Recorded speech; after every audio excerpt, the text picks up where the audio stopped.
So, to begin with tonight, I'd just like to ask everyone in the team whether they're going to stand down and who else they'd like to see stand down. Phil? I think as a disc jockey, it's taken as a given that I stood down some years ago from just, having a regular career. Because all my kids' mates, parents, they're doctors and lawyers and coppers and things like that. And, oh, what do you do?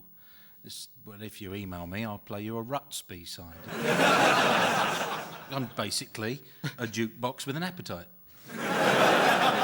Do you not consider that a serious position, then? No, it's not, is it, really? I am just a big old hungry iPod. Who's eaten 10,000 songs. Clive, are you still standing? It's odd, isn't it? You don't stand down, you stand up, or you sit down. But in politics, they stand down. They lie even about their position. John? There's all this call for Tony Blair to stand down, but in a sense, he's already gone. In that he wasn't on the front of the Labour Party manifesto, so thus he's become the first leader in history to despotically airbrush himself out of a photograph since Joseph Stalin airbrushed himself out of his school netball team. He was never in that team. I think Tony Blair's view was that the electorate should have stood down. Well, they kind of did. Most of them did. In not turning up to vote. It was the second lowest voter turnout since 1918, when, to be fair, people were a bit busy being dead. Labour didn't do very well. The Tories really didn't take off. The Lib Dems didn't have a breakthrough. So they all really, by the end, lost. Yeah. It was an all-losers election. Rather like the end of Reservoir Dogs.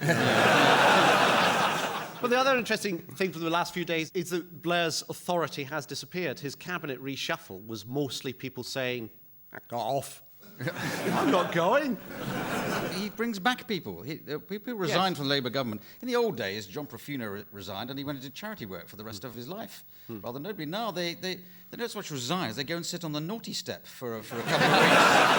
I'd love to have actually heard, the correspondent and Andrew Marr going, and in there in number 10, they are having the reshuffle, and you hear a piano playing, and then it suddenly stops.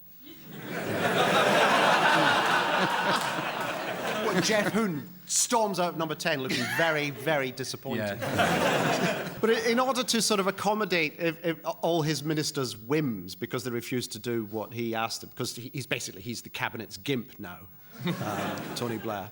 He's had to come up with all sorts of bizarre-sounding new departments and ministries Ministry of, was it Productivity and... Productivity, Energy and Industry. It sounds like a couple of chapters from A Pilgrim's Progress. It's not a...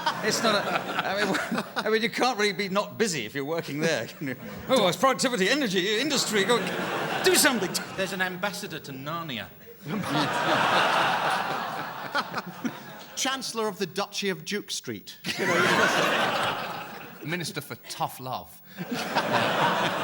Blunkett's in charge of pensions and illegitimate children.